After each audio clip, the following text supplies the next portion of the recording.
Bonjour tout le monde. Nous sommes aujourd'hui le mardi 21 mai 2024.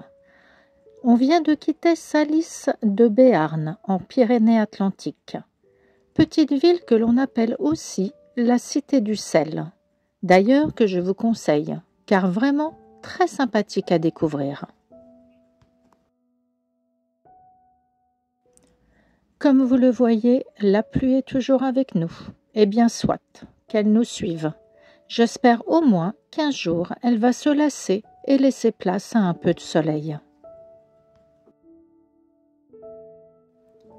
On se dirige aujourd'hui à Donzac, dans le Tarn-et-Garonne. Donzac est connu pour son ancien village d'origine gallo-romain, mais pas que, car ce qui nous a fait venir jusqu'ici, c'est aussi pour son conservatoire des métiers d'autrefois. Une visite à faire absolument si vous voulez faire un bond dans le passé.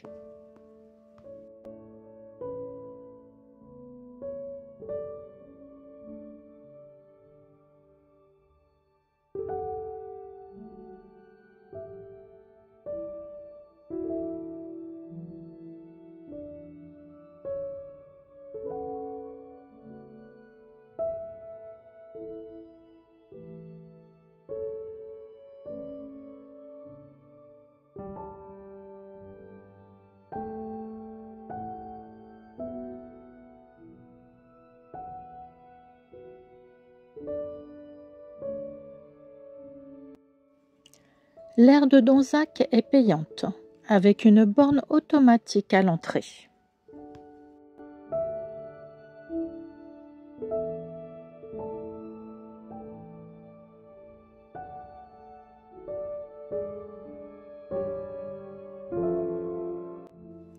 Elle est très agréable car elle est située proche du lac des Sources et assez éloignée de la route, ce qui la rend tranquille.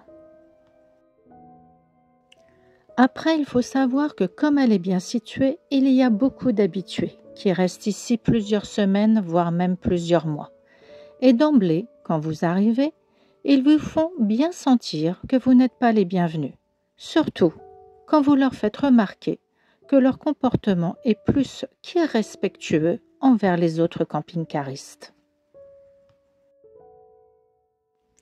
Les emplacements ont une largeur moyenne et je pense que s'il y a beaucoup de monde, il est assez difficile d'ouvrir son store. Pour les grands camping-cars comme nous ou pour ceux qui ont une remorque, il y a 4 emplacements plus longs à notre disposition, à condition qu'un camping-car de taille plus petite ne s'y installe pas pour avoir plus de confort.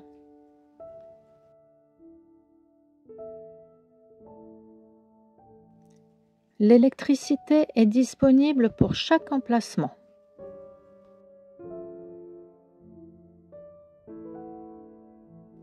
La vidange est grande et facile d'accès. Elle possède une vidange cassette avec son robinet et un autre robinet à côté pour les eaux propres.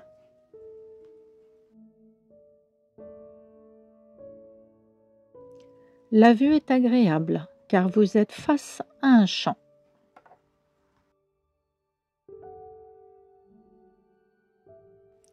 Je vous mets ici l'adresse et les coordonnées GPS.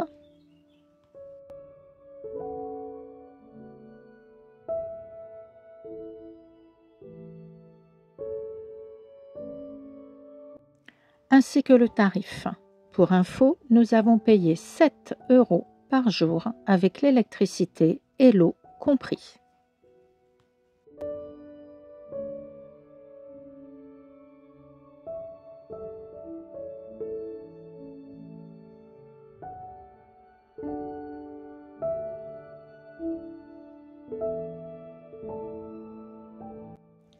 Alors, comme je vous le disais précédemment, juste derrière votre emplacement, vous avez le lac des Sources, où vous pouvez pêcher, à condition bien sûr d'avoir le permis pêche.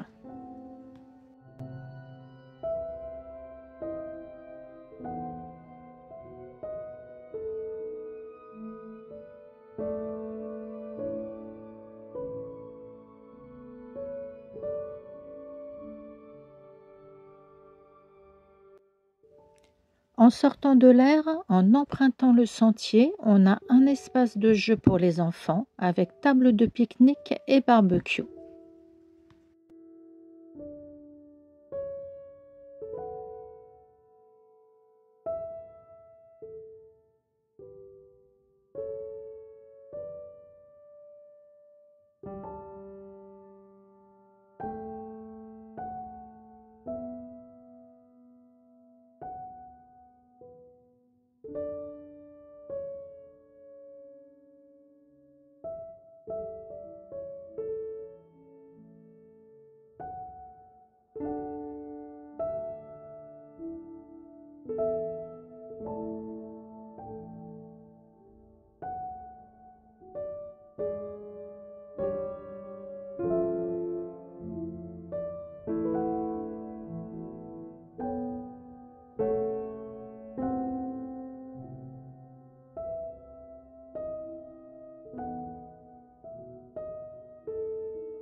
En continuant sur ce sentier, on arrive au lavoir de Donzac, dont sa particularité est qu'il soit alimenté par plusieurs sources naturelles.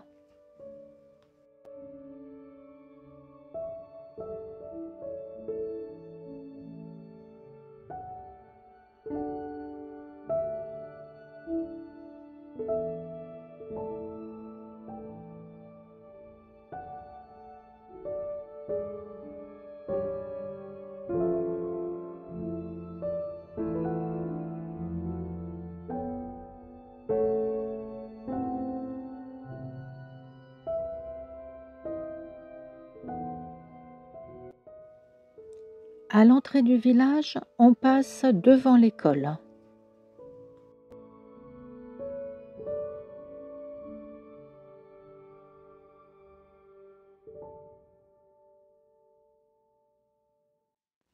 Puis devant la chapelle des Mariniers, un bel édifice qui a remplacé un ancien oratoire où jadis les bateliers venaient invoquer Notre-Dame de la Pitié. Le village n'est pas très grand, mais malgré tout, on trouve quelques commerces de proximité, comme ici un tabac-presse-épicerie.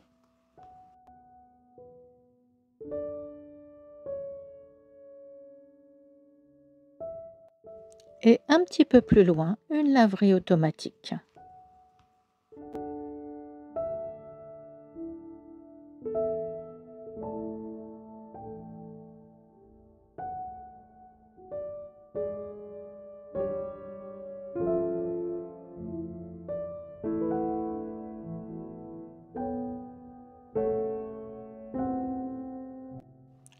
On continue pour aller jeter un œil à l'église Saint-Barthélemy.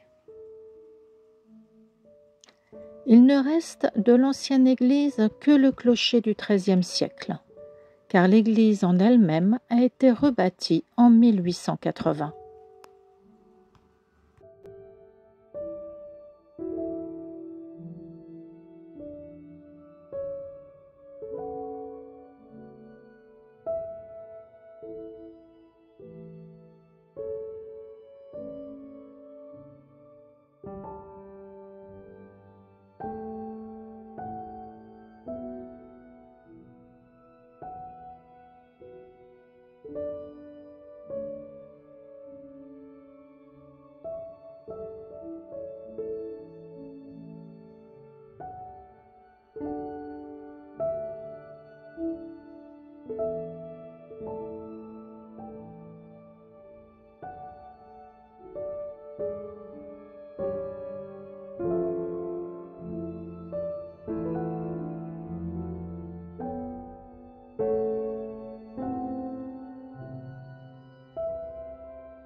Le lendemain, toujours avec notre grande amie Madame la Pluie, on décide d'aller au conservatoire des métiers d'autrefois. Ici, c'est un vrai voyage dans le temps, de l'épicerie au coiffeur ou du boulanger au maréchal Ferrand. On fait vraiment un bond en arrière avec une collection de plus de 20 000 objets retraçant la vie quotidienne du 19e jusqu'au 20e siècle.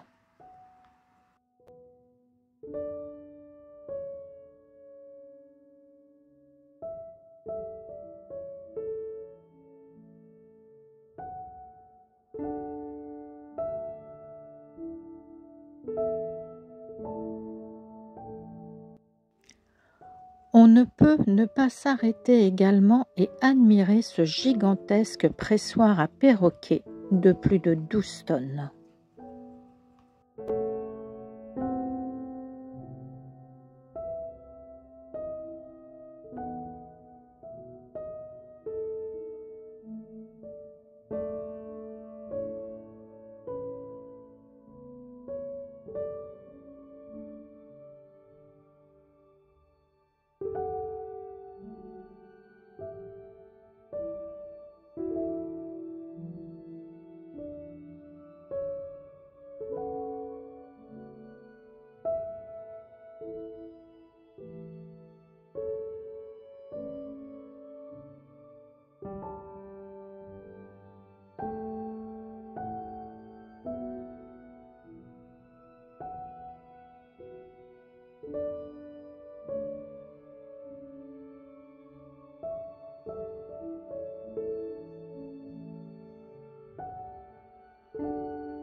Alors franchement, je dois dire que la visite de ce conservatoire est vraiment très enrichissante.